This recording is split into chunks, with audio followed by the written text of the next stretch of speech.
বিৰহী যক্ষই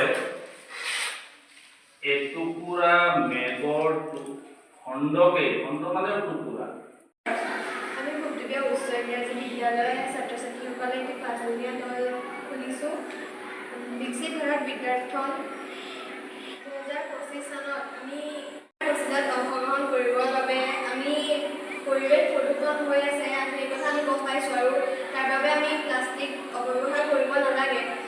প্লাষ্টিকৰ পৰা আমি এটি ফুলদানি তৈয়াৰ কৰিছোঁ প্লাষ্টিক আৰু থাৰ্মকলেৰে। আৰু বায়ু চাপ জুখিবৰ বাবে আমি এটি প্লাষ্টিকৰ বটলেৰে এটা সঁজুলি তৈয়াৰ কৰিছোঁ। এইটো আমি ক্লাছৰুমতো ব্যৱহাৰ কৰিব পাৰোঁ। ইয়াক আমি এনেধৰণে